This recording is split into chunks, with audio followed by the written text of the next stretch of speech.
Trump has a sort of fantasy of resource imperialism rather than actually being involved in the details and the reality. There is this vast wealth sitting underneath Venezuela. Extracting Maduro might have been the easy part, because extracting Venezuelan oil might be a lot harder.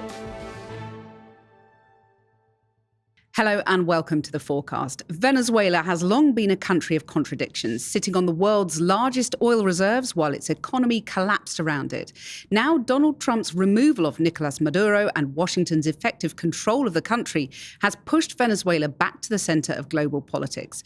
At stake is not only a vast energy prize, but a bigger shift in how nations compete for resources, from crude oil to the critical minerals shaping the future of technology. To unpack what Trump's move really means, what is happening inside Venezuela's broken energy sector, and how all of this connects to a wider global race, I'm joined by our economics correspondent Helia Ebrahimi and journalist Henry Sanderson, who's an expert in resources and an associate fellow at RUSI. Welcome to you both. Henry Sanderson first. I mean, it feels really seismic what has happened in terms of the world order. But what is it really about?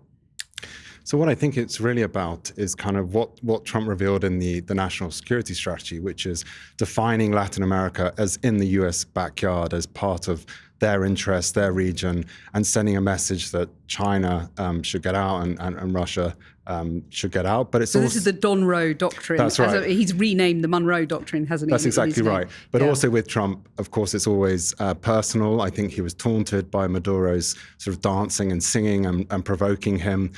So it's also a bit of that. We never know with Trump how much is strategy, how much is sort of his personal animosity. But I think more broadly, it is about trying to reclaim Latin America, because we saw this extraordinary advance by China right across the continent over the last decade, investing in all sorts of resources, which I can talk more about. Well, we'll talk about resources, and we'll also talk about where else in America's backyard. We'll come back to that. But Helia, what's it all about? I mean, as you said at the beginning, there is this vast wealth sitting underneath Venezuela, the world's largest oil reserves. 20% of the world's entire oil reserves is sat in the Orinoco Basin. Now, extracting Maduro might have been the easy part, because extracting Venezuelan oil might be a lot harder. Despite having these huge reserves, oil production in Venezuela has really cratered. I mean, it's less than 1 million barrels a day, and that is 1%. If not a bit less than the whole world production. So it's a challenge. The easy part must have been the political stuff. What's more difficult is getting their hands on the oil. Yeah, and Henry, you know, there were parallels with other events in history, other US actions, but it was unprecedented in its nature. Markets don't tend to like that kind of thing, do they? So what was the immediate reaction? Yeah, you would think markets would be on edge, but actually oil prices, the last time we checked, have fallen today. And that's because the global markets are awash in oil. So it's not like a sudden shortage. And as just mentioned, Venezuela's production has completely collapsed. It's 3 times more decades ago. So that's the reason the market is not really paying a lot of attention to that. But I think behind the market reaction is this other very important seismic shift, which is the rise of electric vehicles.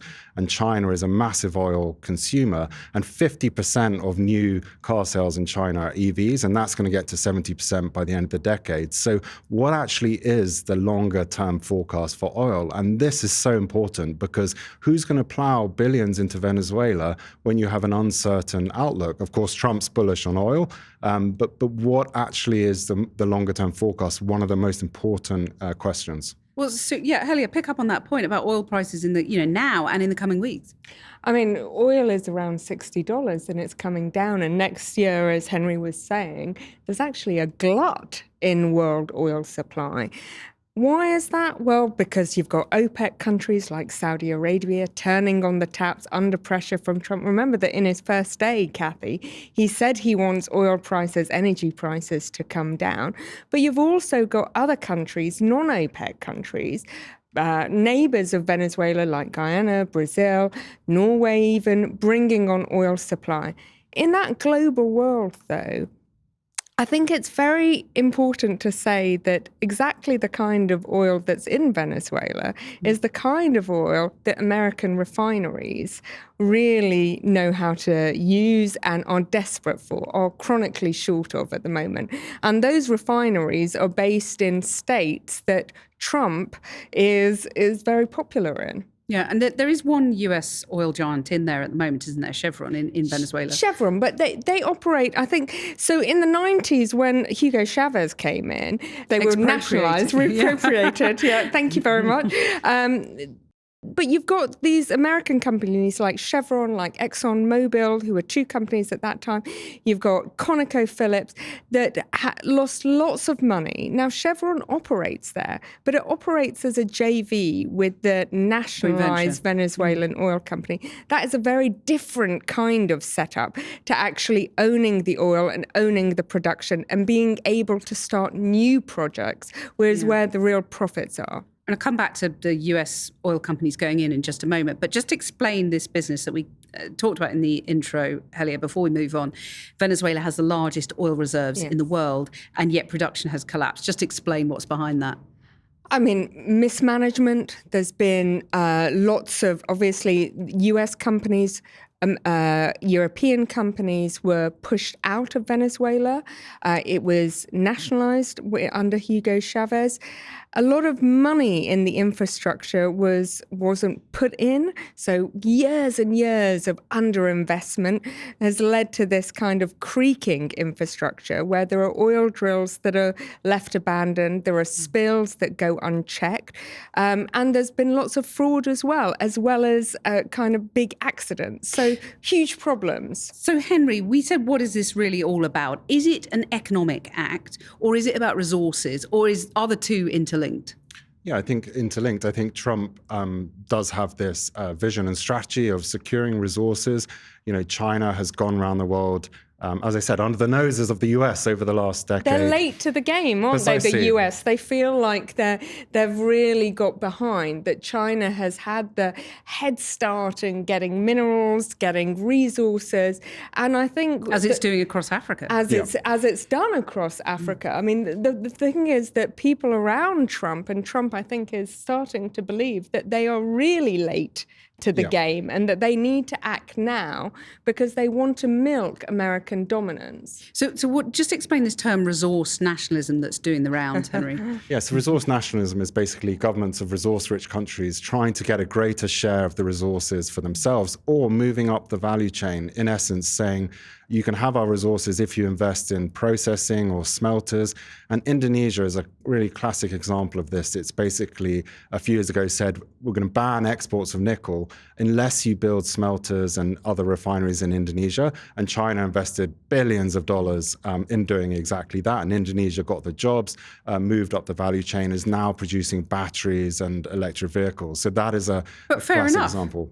It is fair enough, but the problem is if you don't have the infrastructure or the workforce that Indonesia has, you can end up, not exporting resources and not creating jobs, and also leading to prices to rise and investors to leave. But listen, Cathy, there is a panic with American bosses. There was a tech boss that said to me recently that he thought that, like many people think, China has already won the AI robotics race. People are seeing China invest in their military. They're seeing them invest in AI. They're seeing them, be a huge kind of proponent of resource nationalism. They just don't make as much noise as Donald Trump does about it. Well, Donald Trump makes quite a bit of noise, so it's the hard noisiest to compete world leader. With that. But I mean, where does he sit in this resource nationalism then? I think he looks at the world and, he's one of those people, he probably looks at the dictators around the world and thinks, why are we not doing the same? Why are we not expanding and making the most? I think he's been clear about why is the US not capitalizing on its economic power in actually monetizing it. That's what the trade wars were about last year. And now you're seeing that enacted in trying to make a stamp forward for resources. We've been talking talking about the markets. We've defined this term resource nationalism, but let's talk about what it means for ordinary Venezuelans, for Americans, and for all of us around the world. Because I was really struck talking to a Venezuelan journalist in Venezuela over the weekend, and today, in fact. She can't be absolutely, speak from the heart about what's happening there, because people are too fearful, still, and quite rightly so. There are armed gangs marauding the streets with weapons. So yet you sense from the Venezuelan diaspora a sense of euphoria and hope. What does all of this mean in terms of, we were talking about oil prices for American consumers, for Venezuelan consumers? If the market is stabilized by Trump, what does it mean for all of us? Well, I mean, let's talk about Venezuela for a start, where GDP per capita is below $4,000. The opposition leader, who actually beat out Donald Trump for the Nobel Peace Prize, has been quite clear that she welcomes private companies to come and drill and win new contracts and buy oil assets in order to try and stimulate economic growth. So there are some signals that the people within Venezuela are keen on that, and certainly there is a sense that the government hasn't run the oil asset, hasn't managed to bring some of the wealth that's in its land to its people. We talked about Chevron already, the US oil giant already operating in Venezuela, but as Helia said, in a joint venture, it's sort of not, it's by no means what we understand as sort of capitalism. But are there signs from the US that other firms are heading there? Trump seemed to suggest that at the weekend. What are you hearing about that? Yeah, we've seen signs that other companies are interested. But again, the proof is in the pudding, how much they're actually willing to invest and getting involved, because it's been the graveyard of a lot of investors. We mentioned the nationalizations earlier, but if you look at China, they lent over $60 billion to Venezuela, and they got very little oil. The default on the money, I think Venezuela still owes China 10 to 12 billion. So they didn't succeed in sorting out the oil industry in Venezuela, as you said, in partnership with the state-owned company. So it remains to be seen what model is actually going to be effective in. But when you talk about the nationalizations, expropriations as it's being described, I mean, this is a highly risky proposition for any corporate looking to invest, isn't it? Just spell that out for us in general terms. Yeah, it is. I mean, I think as we've mentioned, the infrastructure, the corruption, all these sort of problems. And yes, he's the brain drain. There's been a huge amount of engineers, scientists who have left Venezuela. Yeah, but I mean, I think Ukraine is the only other country where more people have left than Venezuela. So yeah, the brain drain is real. Huge problems. And Cathy, you could look at Iraq as a salient comparison, because the US invaded in 2003. And again, there was speculation it was really about the oil. Discuss. But it wasn't until 2008 that oil production increased. And it wasn't really until 2011 that you really saw oil supply ramp up massively. So these things are not, easy. They're complicated. And you've also got constitutional problem here. As you said, at the moment, the Venezuelan constitution forbids foreign ownership. So you would need a change in the Venezuelan constitution to allow American companies, to allow European companies to invest. And I think they would need some reassurance that the political landscape is going to be a bit more stable. Yeah, when you've got civilians marauding the streets with weapons on motorbikes, that doesn't inspire confidence to most corporates, does it? And this is the fundamental contradiction at the heart of Trump's resource strategy, which is resources is a long-term game. Yeah. All of these projects are long-term, take decades of investment. Does the US have that kind of continuity of policy that China has? Or patience. And patience, right? And this is the whole problem, like Greenland, Ukraine, it's going to take years for projects to be developed. And can the US support throughout all those years? Or because Trump has a sort of fantasy of resource imperialism rather than actually being involved in the details and the reality. And he's also killing a lot of industries that need resources, such as clean energy industries. And these are the very industries that China dominates. And that's why China is securing a lot of Latin America's resources. So the US has a contradiction. There's a contradiction in his whole premise that I want oil prices to come down and yet drill, baby, drill. Those two things don't work within America itself, not to mention the fact that it doesn't get us off fossil fuels. But the shale industry in the US, has a problem because if oil prices come down, American shale companies start to lose money. Well, I want to zoom out, and I was looking around to see if we used to have a globe in here, and I wanted to sort of address the globe because it literally affects every corner of the world, what's happened in the last few days, doesn't it? So let's look at Russia, because the plummeting oil prices that you were speaking about has an impact potentially on Russia's war in Ukraine, doesn't it? Because it's funding that from selling oil. So if oil prices are plummeting, it could undercut Russia's success in Ukraine, couldn't it? Yeah, I mean, this is one argument that I think Oleg Deripaska, I saw, posted. The Russian oligarch. That's right, yeah, that US could now, and if you add up Canada, Guyana, Brazil, US has a greater share of the globe's oil supply with Venezuela. So yeah, could they influence prices and damage Russia? I don't know. Again, as we've talked about on this podcast, Venezuela's oil production is small at the moment, million barrels a day or something around that. So it would need, as we said, it takes years to kind of boost the industry. So it remains to be seen, what kind of control the US could have. But no doubt the US is a fossil fuel power, is becoming a greater fossil fuel oil power. But is that the right game to be in? That's my question, and China is the opposite side. It's a clean energy superpower. And you've got to look at what investors are thinking, and shares of clean energy companies have actually done well over Trump over the last 12 months. Yeah, but is that about to change? If you've got this potential glut of oil and cheaper oil, is that going to, for example, here we hear a lot of pressure on the government in the UK about their net zero drive and their push for renewables. Are the opposition going to start saying we should take advantage of this glut of cheap oil? Yes, I think outside China could well change, and we've seen backlash. We've seen a lot of questioning of net zero targets, unpopularity.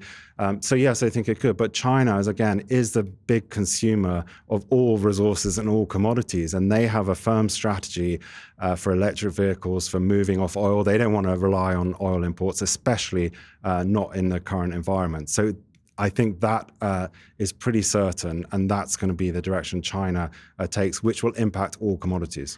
Look, cheaper oil is good for consumers. It's good for consumers in the US, which Donald Trump is very keen on. It's very important for him and the whole affordability issue in the US. It's good for consumers in the UK. The question is, what does it mean in terms of the move to green energy? Does it disincentivize our move away from fossil fuels? But also the irony of the fact that it actually hurts US producers. And I think that is quite interesting. You were talking about Russia. Lower oil price hurts Iran. It hurts Russia. Taking away Venezuelan oil won't damage China, but 80% of Venezuelan oil now goes to China.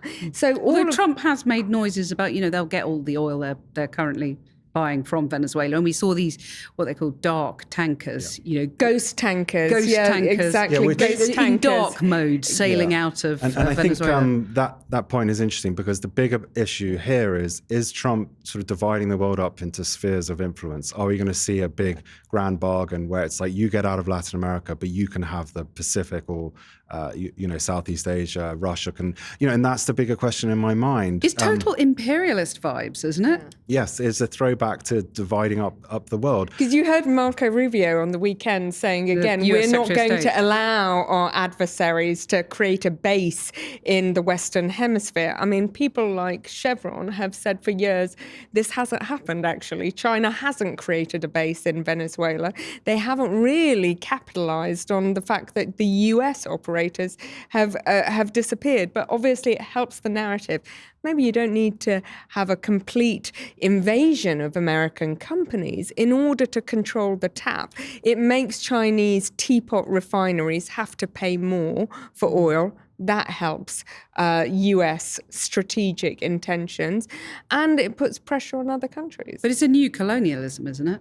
Yeah, but I think the biggest issue in my mind is these Latin American countries. The reason why China was so successful in Latin America is these countries are essentially neutral. A country like Chile China's their biggest export market.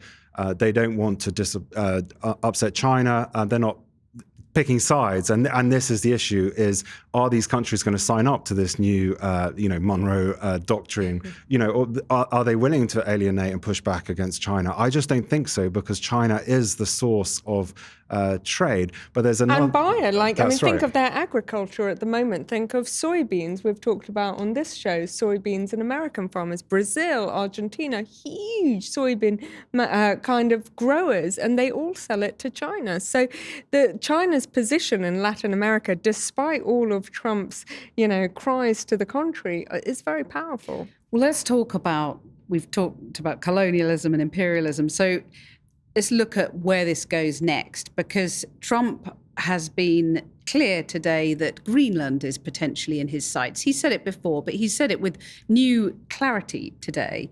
He's also talked about Cuba, even Mexico, which is bizarre because Mexico and the US are jointly hosting the World Cup. So how does that work? And how much of this is serious? What's your answer to how serious is he about Greenland, for example? Well, I think we've been told to take him at his word, right? And we should actually believe what he says. And as we can see from the action that was initiated, I think, we should be concerned. And we saw Denmark, I think, put out a strong statement. So we should be concerned. I mean, I think enough now, they said, didn't they? It was in sort of Trump-esque terms, which is obviously the way that world leaders think they have to talk to Trump these days. Yeah, but I think Greenland, the resource angle is spurious, right? Yes, there are resources, but again, I don't like the reserves term that we've talked about. Yes, maybe resources, but at what price to get out? What kind of capex? Who's going to spend the money? Really, is that tricky it's really tricky to get to the resource beneath Greenland? Yeah, and the quality of the resource. There's lots of problems. Not that you would seize Greenland and tomorrow be a big producer of rare earths. Shipping lanes as well with Greenland as well. Yes, there's obviously strategic angles, but a big question is if he goes to for Greenland. To your point about colonialism. Yeah, what would Europe do? This could be a test of Europe's, Well, Europe has been... Europe's metal. That's right. Europe's metal has been limp, to say the least, since the attack happened, hasn't it? So where in this spheres of influence, we've talked about China, we've talked about America, we've mentioned Russia.